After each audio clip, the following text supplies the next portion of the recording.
gently, not hard. There we go. Ah! Ah! Look out. I know this was a bad idea. Oh no, Something's guys. going on. Ah! Come on. How did I create such a problem? You know what? Episode 4 of Trigun Stampede. I just can't wait to talk about it. Vash! Vash, Vash, Vash! The Stampede!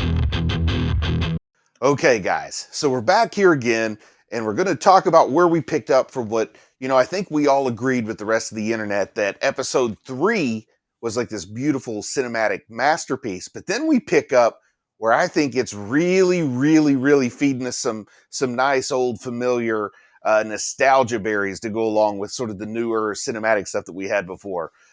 Let's go ahead and start with you, Chris. What was your first take, on this episode? How do you feel like it picked up from how the season's been going? And, just an overview on your feelings on it. This one actually probably felt the most familiar of any of the episodes, I'd say. I felt like this felt like everything very, just like the old one.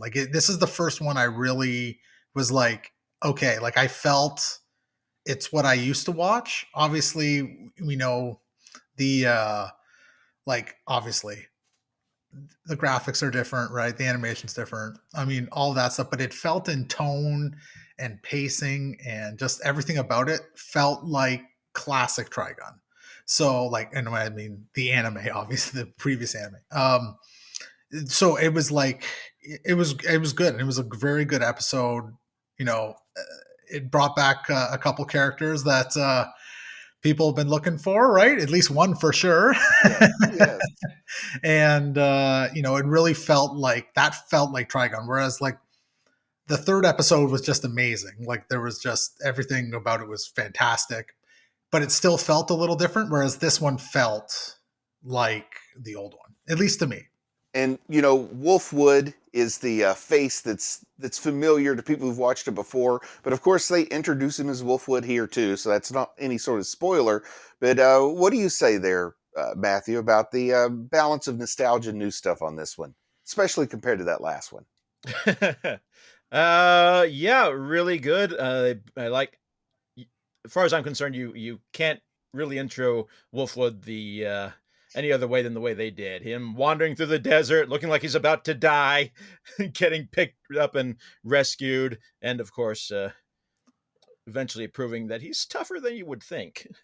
And going back to that late 90s series, I mean, it's pretty fair to say that in that version, Wolfwood was a fan favorite, right?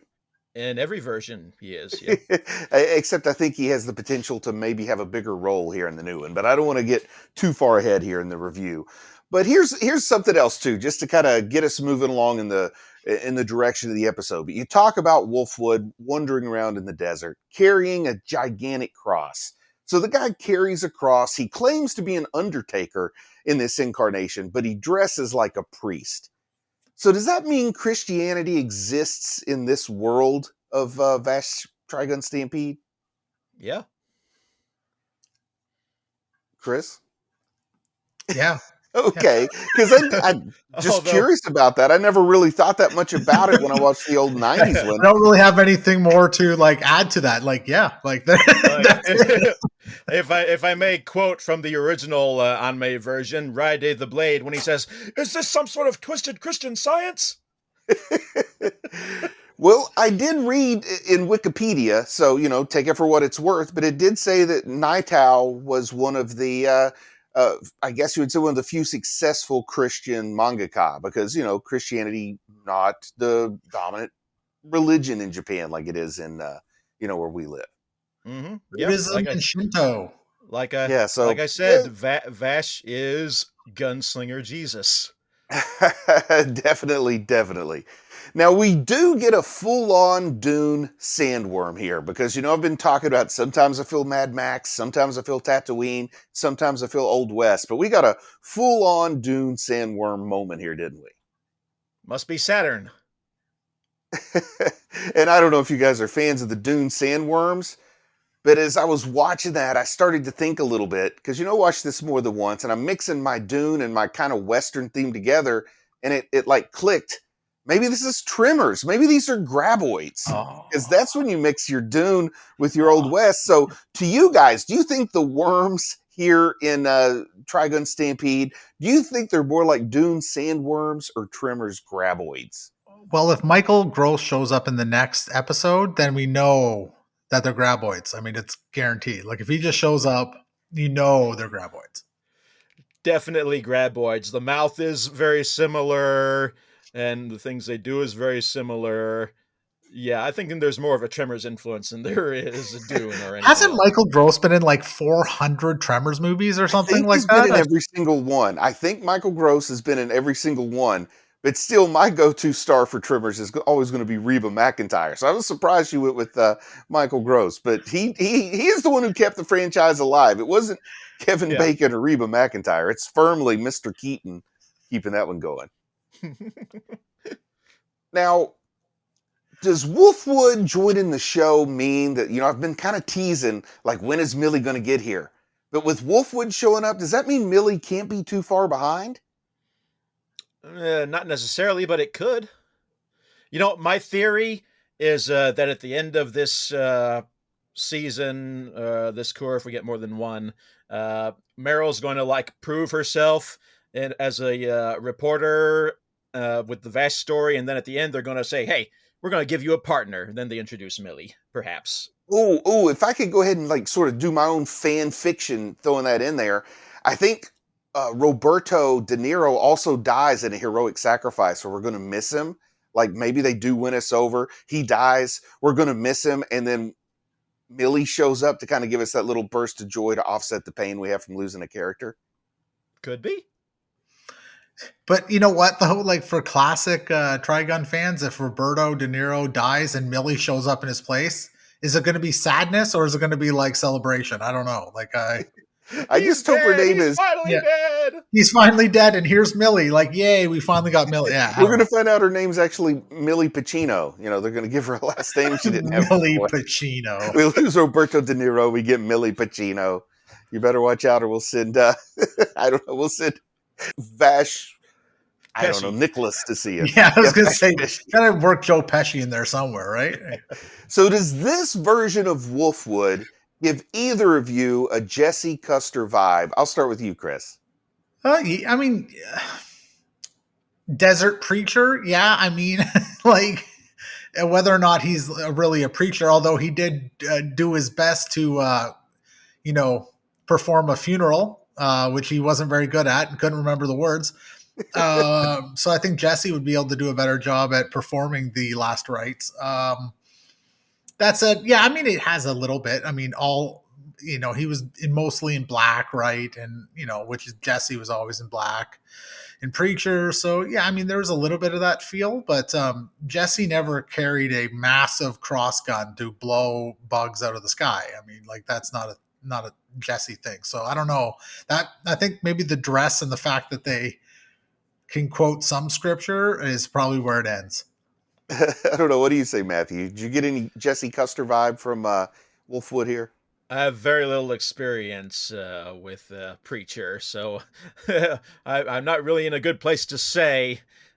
I honestly probably got Wolfwood. Probably Wolfwood has more in common, I think, with Django or. I think okay, yeah, I like that. The Italian Western with the guy with the coffin with the guns in it.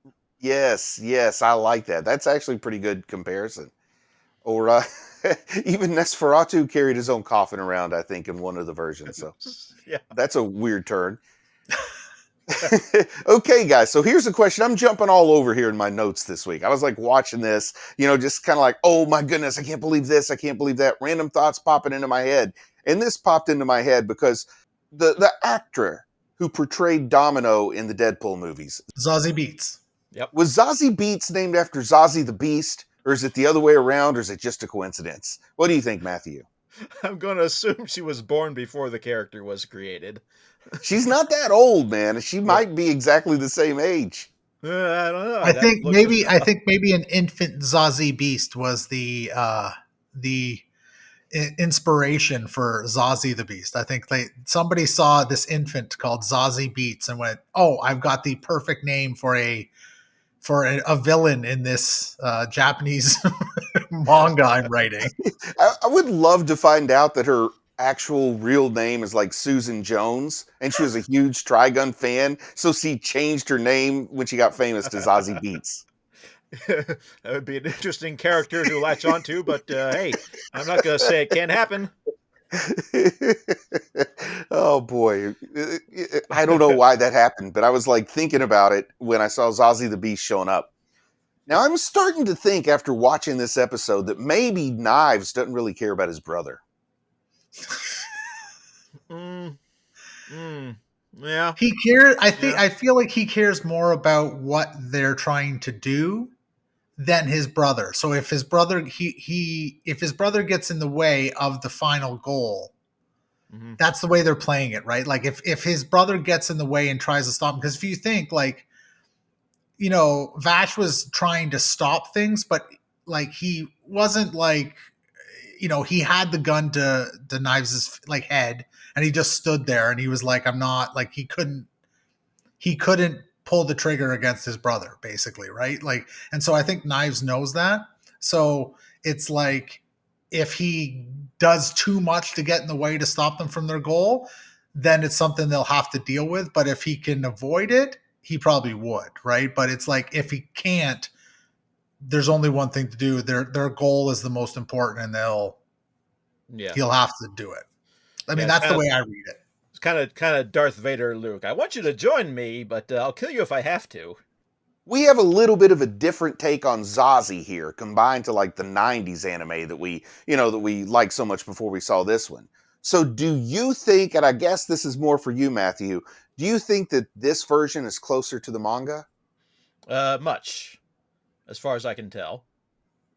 Because that was kind of they still got to reveal a couple things to really make me happy on that front. But very similar look, the inhuman eyes and the ability to control the worms and whatnot. Because I didn't read the early manga. I think I told you before that I started with Trigun Maximum because at the time I didn't realize there was something before that. So I missed some of those early depictions. That's why I was curious what you thought. I don't know. You have any gut feeling on that one, Chris? I will definitely go with what Matthew says. He's the expert. I mean, that's the one thing when it comes to the manga. I've seen the covers. That's as far as my knowledge of the manga. They're great covers. They are very good covers. I actually saw your favorite cover today, I think, on Twitter there, Matthew. So I did get into a little thing with that. Yeah, so I will definitely lead go towards the experience and the knowledge there. So if it's and again, if it's more the closer to the source material anything gets, I think is better. So the fact that you hear that a lot of this story is closer to the actual manga, like I dig that, and I think that's awesome. So I'm excited to see more because I really enjoyed the first Trigun. Now, if this one's going to be closer, I feel like that's going to make it even better. So I have to say that when I found out the difference between the anime Zazie the Beast and the manga Zazie the Beast is one of the major things that made me really want to read the manga because of all the super huge differences between the two. And he's one of my favorite of the Gung Ho Guns. Now, did either of you suspect that the child was Zazie? Because I'm going to admit that I totally didn't. And then when the reveal started to happen, I felt like an idiot for not thinking that that's what it was. Did either of you guys catch on? Chris, did you catch on that this might be Zazie before it was revealed? Well, I wasn't sure until they got swallowed up by the worm. Like I wasn't following that until they got swallowed up by the worm, and I was like, hold on. There's all these worms around. There's one little thing in the middle, like in the middle of the desert, and it just all gets swallowed up. And the fact that, so I was like, I'm pretty sure I know who this is. And then when he ran away, like when they got swallowed up and he ran away off on his own, I'm like, no little kid is going to go running off away into the bowels of a giant sandworm unless something's going on. So then it was like, okay, my thought is correct. That's got to be him. I bought it hook, line, and sinker like a little kid who's watching television for the first time. Not even just Trigun for the first time, like television for the first time. I was so gullible with that. I don't know, Matthew. When did you maybe catch on that it might be Zazie?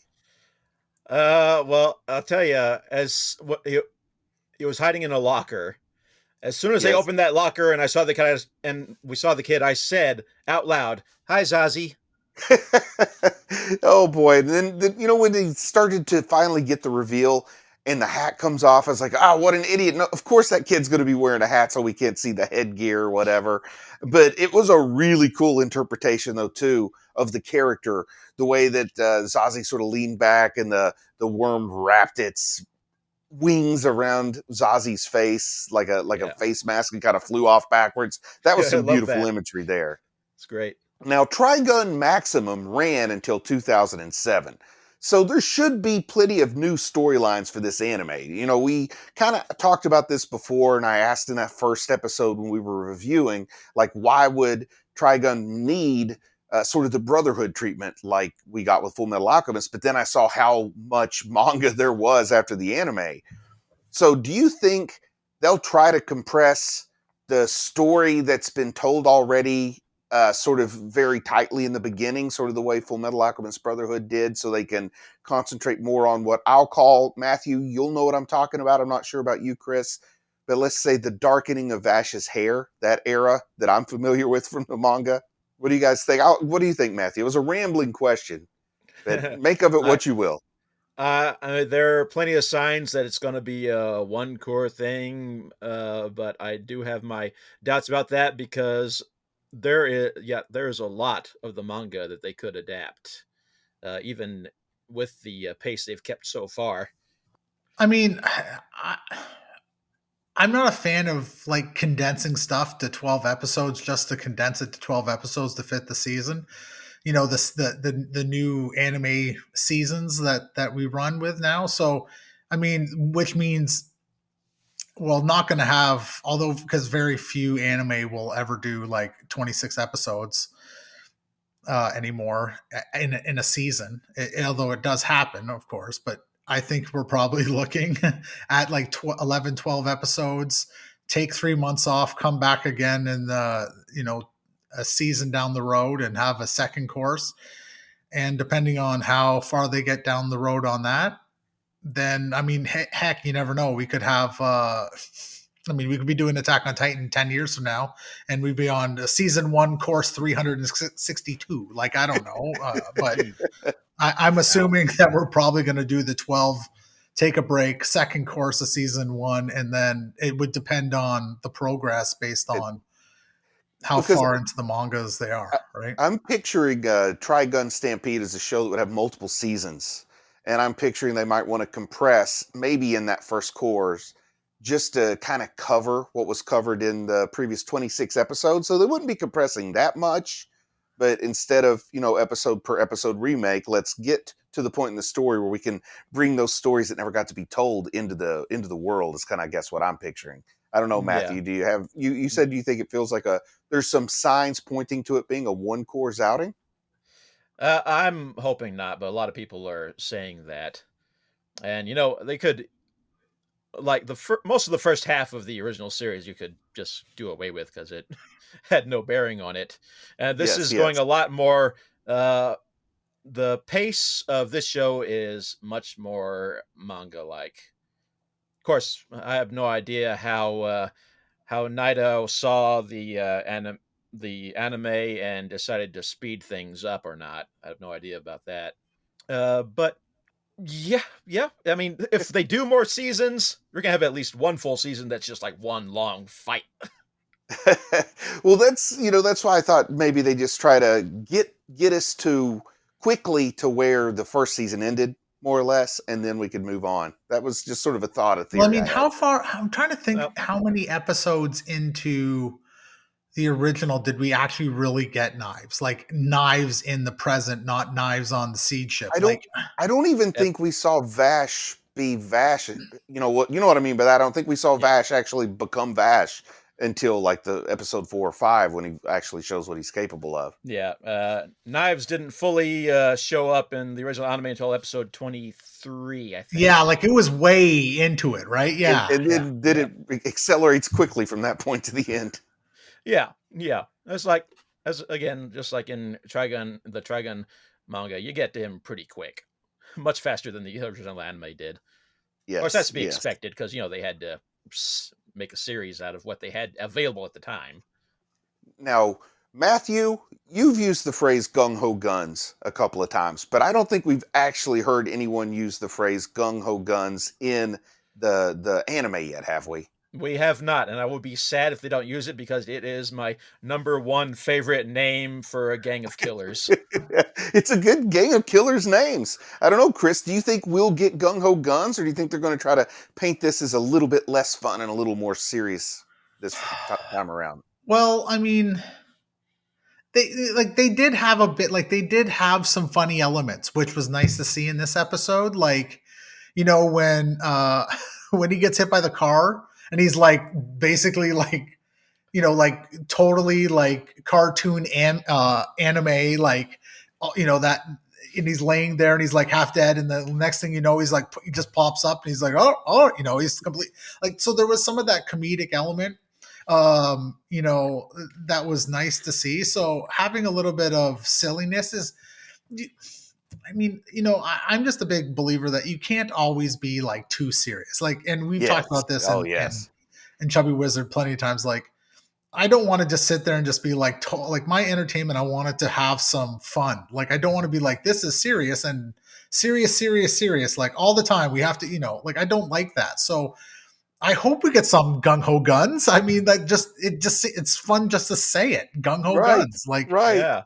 Regardless if they even actually call themselves, they call like the gung ho guns, but if somebody just randomly mentions it, like just an off the cuff remark, that's good enough for me because I'll laugh. I will laugh at that. If any of them is going to say the phrase gung ho guns, it's probably going to be the guy who appears in the next episode. Okay, so Matthew, it's that time where we have to ask you, was this the first episode in which you did not cry? Did you cry in this episode, Matthew? I did not. Okay, because I kind of felt like excited. Yeah, I was like tracking back in my mind, and I thought this is a good episode and a fun episode, but I'm not seeing where you would have cried here. Well, I thought there might have been some tears of joy when Wolfwood showed up. Oh, I never even thought about that possibility. Like you cried because you couldn't believe it happened. It's finally, he's finally here. He's finally here. Not surprising even myself, not even that. Well, any other parting thoughts, anything that I didn't bring around that you might want to bring up and mention here for this 4th episode of Trigun Stampede? Yeah, I think we hit all the real high points. Yeah, like I just said, I'd probably just reiterate. Like I feel like we're right in the swing of Trigun now. Like it's, like some, I think some animes take a long time to get going, some don't, but this one finally felt like not that the other ones weren't good episodes and number 3 was amazing, but this one felt like Trigun. Do you think having Wolfwood in this episode and then revealing that he's in cahoots with Zazia the Beast is bad storytelling? I don't think it's bad storytelling.